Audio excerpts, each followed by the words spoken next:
welcome back to my channel Mas Noe Official.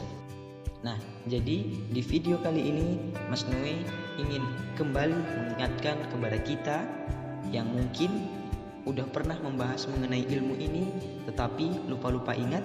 Nah, di sini Mas Noe ingin memberikan atau mencoba untuk mengingatkan kepada teman-teman semua tentang pengenalan ilmu tajwid. Apa yang harus kita bahas? Yang pertama tentunya kita harus tahu apakah ilmu tajwid itu. Oke, kita masuk ke pembahasan pertama, yaitu pengertian tajwid menurut bahasa. Tajwid berasal dari akar kata jawwada yujawwidu tajwidan, yang di dalam bahasa Arab mengandung makna melakukan sesuatu untuk membaguskan. Sedangkan menurut istilah, ilmu tajwid adalah suatu cabang ilmu yang mempelajari bagaimana cara mengucapkan atau melafalkan huruf-huruf yang utamanya terdapat di dalam kitab suci Al-Quran ataupun yang terdapat di dalam hadis Nabi dan di lain sebagainya. Kemudian kita akan membahas mengenai dalil-dalil tentang tajwid. Nah, di sini ada 3 dalil yang akan Mas Noe kemukakan. Yang pertama, dalil Al-Quran. Adapun untuk ilmu tajwid, dalil dari Al-Qurannya yaitu terdapat pada Quran surat Al-Muzammil ayat 4. A'udzubillahi minasyaitonirrajim warattilil Qur'ana tartila. Dan bacalah Al-Quran itu dengan perlahan atau tartil. Ayat ini jelas menunjukkan bahwa Allah Subhanahu wa Ta'ala memerintahkan Nabi Muhammad untuk membaca Al-Quran yang diturunkan kepadanya dengan tartil, yaitu memperindah pengucapan setiap huruf-hurufnya atau bertajwid. Dalil yang kedua yaitu dari hadis Nabi Muhammad. Di dalam suatu hadis yang diriwayatkan dari Ummu Salamah radhiyallahu anha, ketika dia ditanya tentang bagaimana bacaan dan salat Rasulullah sallallahu alaihi wasallam, maka dia menjawab, "Ketahuilah bahwa baginda sallallahu alaihi wasallam salat kemudian tidur yang lamanya sama seperti ketika dia salat tadi. Kemudian baginda kembali salat yang lamanya sama seperti ketika dia tidur lagi. Kemudian tidur lagi yang lamanya sama seperti ketika dia salat tadi hingga menjelang subuh." Kemudian Ummu Salamah mencontohkan cara bacaan Rasulullah Shallallahu Alaihi Wasallam dengan menunjukkan satu bacaan yang menjelaskan ucapan terhadap huruf-huruf atau satu persatu huruf. Hadis nomor 2847 dari Sahih At-Tirmizi. Selanjutnya dalil yang ketiga yaitu dalil ijma' ulama. Para ulama dari zaman Rasulullah sampai zaman sekarang telah sepakat bahwasanya membaca Al-Quran dengan bertajwid adalah sesuatu yang fardu dan wajib. Oke. Kemudian kita masuk kepada pembahasan yang kedua, yaitu awal mula kemunculan ilmu tajwid. Jika ditanya kapan asal mula ilmu tajwid itu, maka pada dasarnya ilmu ini telah ada sejak Al-Quran diturunkan kepada Rasulullah SAW. Ini karena Rasulullah SAW sendiri diperintahkan untuk membaca Al-Quran dengan tajwid dan tartil seperti yang disebutkan di dalam Al-Quran.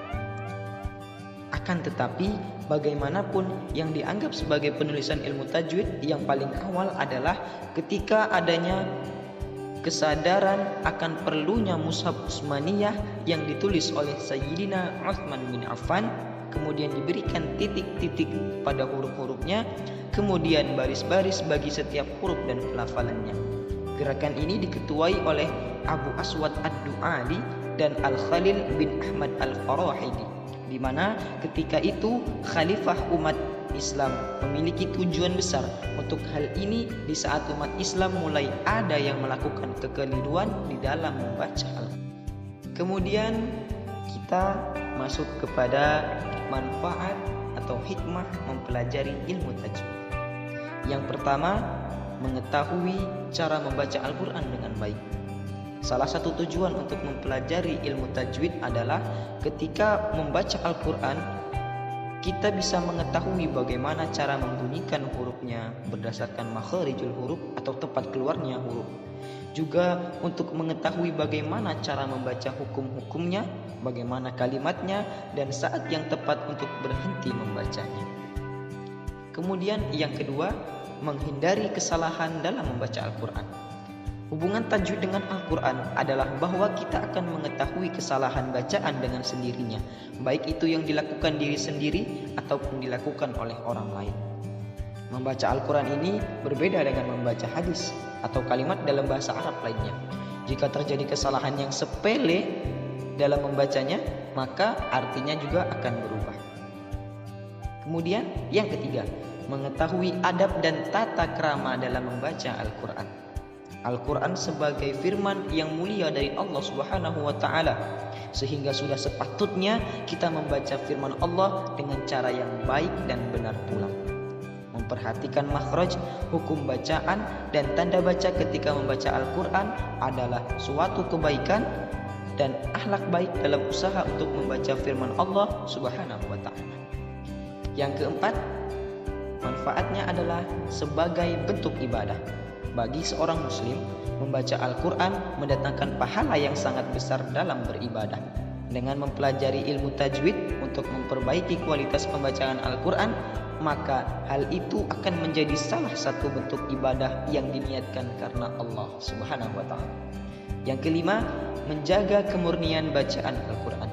Tanpa pengetahuan akan ilmu tajwid yang benar, maka saat ini umat Islam pasti akan membaca Al-Quran dengan semena-mena atau sembarangan saja. Akibatnya apa? Akibatnya bacaan Al-Quran bisa berubah bentuk dan bahkan bisa merubah artinya, sehingga apa? Maknanya pun akan menjadi salah. Yang keenam, melatih pengucapan bahasa Arab. Mempelajari ilmu tajwid berfungsi untuk melatih lidah kita dalam mengucapkan huruf-huruf di dalam Al-Quran, sehingga terbiasa dalam pengucapan dan bacaannya. Kemudian yang ketujuh, menjaga makna Al-Quran. Surah-surah di dalam Al-Quran merupakan kalam dari Allah yang agung, maka dari itu siapapun yang turut berusaha menjaga kalam Allah, maka akan mendapatkan pahala yang sangat besar. Nah, itu tadi kita sudah membahas mengenai pengenalan atau pengantar ilmu tajwid. Mudah-mudahan pemahaman atau pembahasan daripada ilmu tajwid pada video kali ini bermanfaat bagi Mas Noe pribadi dan kepada teman-teman semua yang menyaksikannya. Terima kasih. Wassalamualaikum warahmatullahi wabarakatuh.